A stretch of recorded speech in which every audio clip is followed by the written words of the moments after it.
Now that we've talked about what it means for a function to be even or odd, let's apply this to the two graphs that we see here. Recall that a function is even if we have symmetry in the graph about the y-axis. So the y-axis would be serving as a reflective mirror.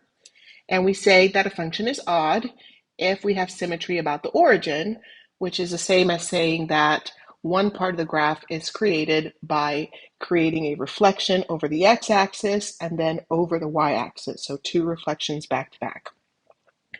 In graph A, we actually see that there is symmetry about the y-axis. So if you see the y-axis as being a reflective mirror, the part of the graph in the first quadrant is reflected into the second quadrant. So this would represent an even function. In the second graph, we see reflection across the x-axis and the y-axis. If we start with this branch over here, that is in the second quadrant, and we imagine that we reflect it across the y-axis, then it would create a branch that looks like this, which I've done in this dashed red line, and a curve rather. And then if we reflect that over the x-axis, and the order doesn't really matter, it's the fact that we're doing two reflections, one vertical and one horizontal. So now if we reflect that over the x-axis, we get the other part of the graph. So we have symmetry here about the origin, which means that we have an odd function. Now let's revisit what it means to be even or odd algebraically. We said earlier that if f evaluated at x gives us the same value as f evaluated at the opposite of x, then the function is even. If, however, f evaluated at the opposite of x creates the opposite y value, the opposite of f of x, then we say that the function is odd. I want to remind you that for a function to be even, for every ordered pair x comma y, we must also have the ordered pair negative x comma y in the graph. And when a function is odd, for every ordered pair x comma y, we also have as part of the graph the ordered pair negative x comma negative y. In these following examples, we're going to determine whether these functions are even, odd, or neither case. To do this, we're going to change the input from x to the opposite of x. So we're going to evaluate f at negative x. So everywhere we see x in the original rule, we're going to replace that with the opposite of x. And then we're going to simplify. When we square negative x, we get x squared, because a negative times a negative becomes a positive product.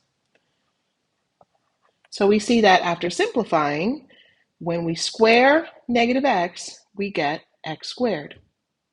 Notice that this is exactly what we had for f of x. So in this case, f of negative x is equal to f of x, which means that this function is even.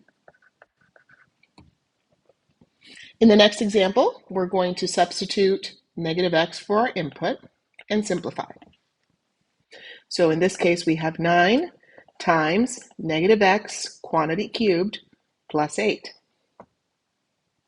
Negative x when cubed gives us negative x cubed because we have an odd number of negative factors.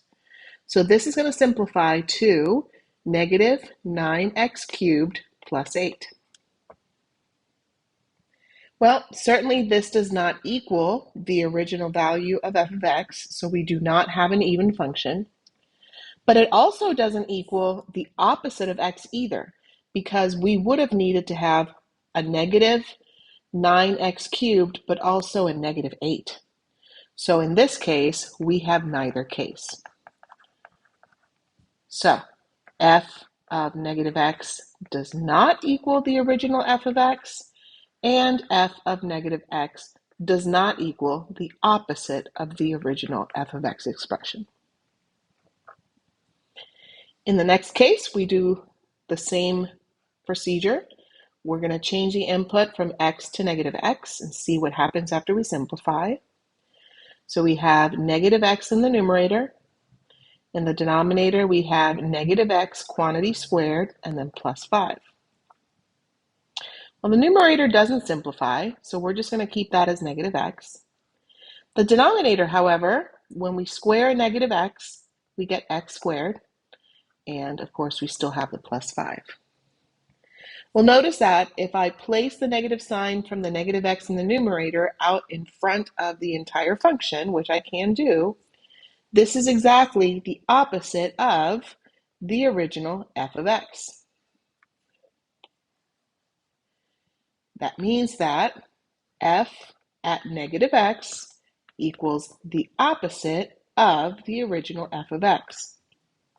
This means that this function is odd.